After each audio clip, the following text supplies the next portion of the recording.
Yeah, thanks, Jared. We're here in Miami once again with the CEO of Bitfarms, Emiliano Grodzki, joins us right now. Appreciate you taking the time.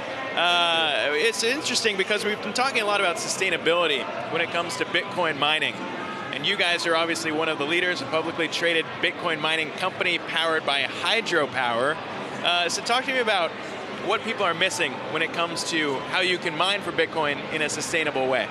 Well, since the inception of the company 5 years ago, we understood that that our vision was build the infrastructure of the economy of the future. Say that, build infrastructure for processing transaction in BTC network, secure the network, and use renewable energy, all hydro from Hydro-Quebec.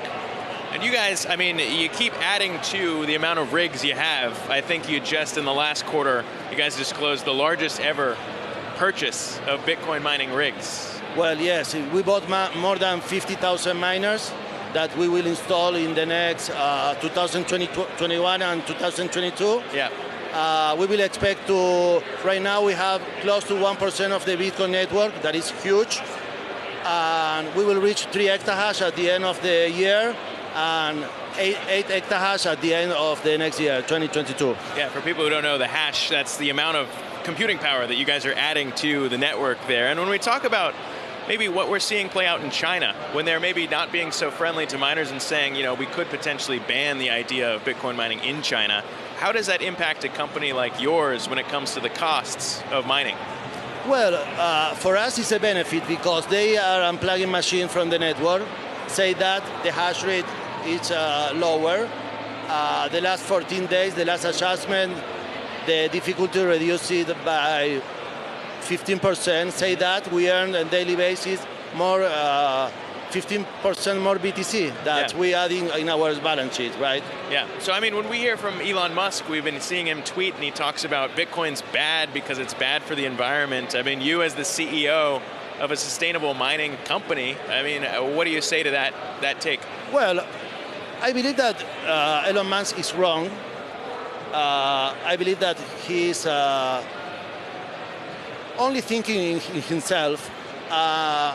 As Michael Saylor, told to the audience today that Bitcoin is improving, the life of maybe a couple of million people, and in a couple of years, more than all the population around the world. It's a huge, improvement for the society.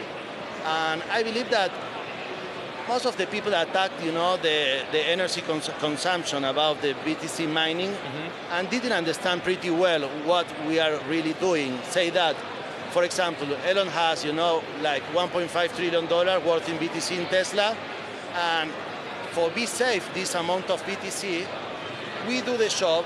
The electricity is not only for produce BTC. This is the reward.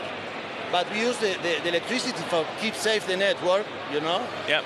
And for say that, keep his BTCs, on safe. When it comes to maybe using hydropower like you guys do versus some of the other methods out there, I mean, it might be a misconceived notion that it could be cheaper to use hydropower than some other energy sources too. I mean, what does it look like? Well, we are looking for, try to diversify, the jurisdiction and the source of energy. And we have an entire team working on study, the best way for use the surplus energy that, the communities didn't use.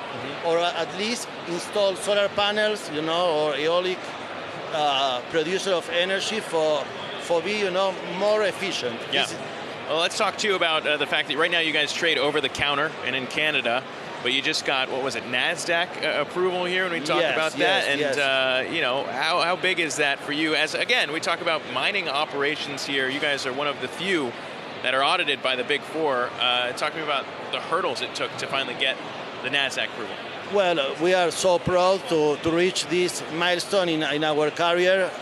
We believe that we deserve this position in the most, huge market in the world. Yeah. We got the Nasdaq approval a couple of weeks ago.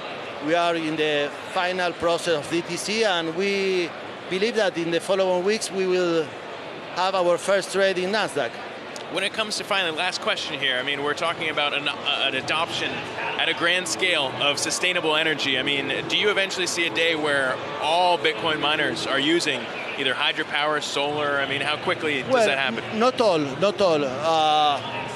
Many of them, even public companies in Nasdaq, use gas and other resources. But I believe that we are efficient, because we use the energy that the communities, and the population didn't use, and we transfer the energy to BTC, and BTC is the perfect instrument for give freedom to the people and give the possibility for cover to the inflation. As you know, I grew in Argentina. Yeah. I have a master's degree in inflation and devaluation. Yeah. And I believe that here in North America, the people will begin to realize that the inflation comes regarding the massive amount of trillions of dollars that the government emitted the last year and a half. And BTC is the best way for hedge, It's something we overlook all the time. We talk about this obviously in regards to the U.S. currency, but you and I were talking about Argentina for a bit before this. It's important to talk about inflation there, but I appreciate you coming on here, the CEO of Bitfarms, Emiliano Grodzki. Thank you very much. It's appreciate a pleasure. It's great stuff. Jared, we'll send it back to you there.